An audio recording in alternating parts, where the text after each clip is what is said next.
Primera de Corintios capítulo 14. Empeñense en seguir el amor y ambicionen los dones espirituales, sobre todo el de profecía, porque el que habla en lenguas no habla a los demás sino a Dios. En realidad, nadie le entiende lo que dice, pues habla misterios por el Espíritu. En cambio, el que profetiza habla a los demás para edificarlos, animarlos y consolarlos. El que habla en lenguas se edifica a sí mismo. En cambio, el que profetiza edifica a la iglesia. Yo quisiera que todos ustedes hablaran en lenguas, pero mucho más que profetizaran.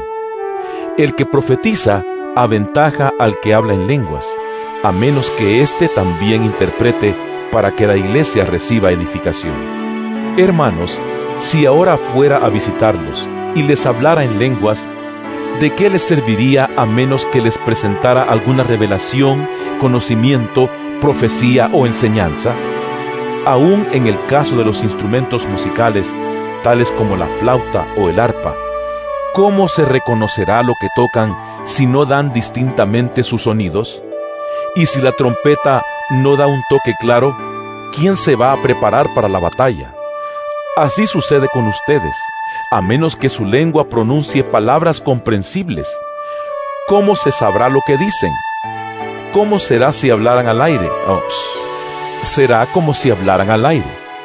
¿Quién sabe cuántos idiomas hay en el mundo y ninguno carece de sentido? Pero si no capto el sentido de lo que alguien dice, seré como un extranjero para el que me habla, y él lo será para mí. Por eso ustedes, ya que tanto ambicionan dones espirituales, procuren que éstos abunden para la edificación de la iglesia.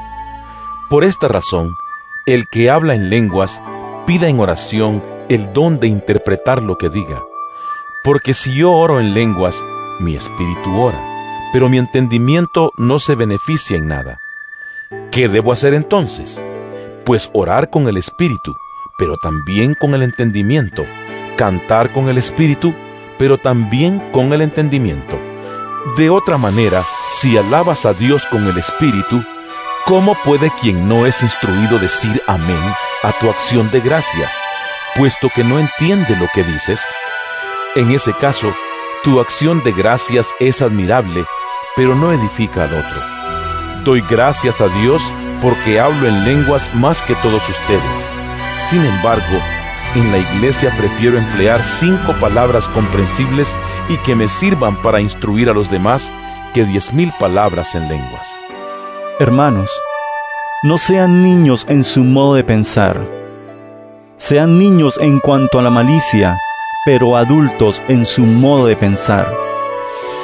En la ley está escrito: por medio de gente de lengua extraña y por boca de extranjeros hablaré a este pueblo, pero ni aun así me escucharán, dice el Señor.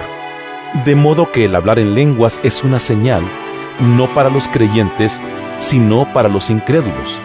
En cambio, la profecía no es señal para los incrédulos, sino para los creyentes. Así que, si toda la iglesia se reúne y todos hablan en lenguas, y entran algunos que no entienden o no creen, ¿no dirán que ustedes están locos?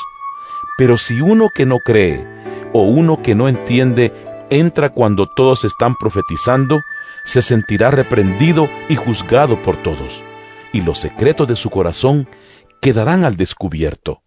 Así que se postrará ante Dios y lo adorará exclamando: realmente Dios está entre ustedes.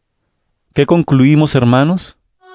Que cuando se reúnan, cada uno puede tener un himno, una enseñanza, una revelación, un mensaje en lenguas o una interpretación.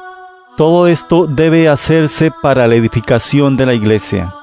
Si se habla en lenguas, que hablen 2, o cuando mucho 3, cada uno por turno, y que alguien interprete. Si no hay intérprete, que guarden silencio en la iglesia, y cada uno hable para sí mismo y para Dios. En cuanto a los profetas, que hablen 2 o 3, y que los demás examinen con cuidado lo dicho. Si alguien que está sentado recibe una revelación, el que esté hablando ceda la palabra. Así todos pueden profetizar por turno, para que todos reciban instrucción y aliento. El don de profecía está bajo el control de los profetas. Porque Dios no es un Dios de desorden, sino de paz. Como es costumbre en las congregaciones de los creyentes, guarden las mujeres silencio en la iglesia, pues no les está permitido hablar. Que estén sumisas como lo establece la ley. Si quieren saber algo, que se lo pregunten en casa a sus esposos, porque no está bien visto que una mujer hable en la iglesia. ¿Acaso la palabra de Dios procedió de ustedes? ¿O son ustedes los únicos que la han recibido? Si alguno se cree profeta o espiritual, reconozca que esto que les escribo es mandato del Señor. Si no lo reconoce, tampoco él será reconocido. Así que, hermanos míos, ambicionen el don de profetizar y no prohíban que se hable en lenguas, pero todo debe hacerse de una manera apropiada y con orden.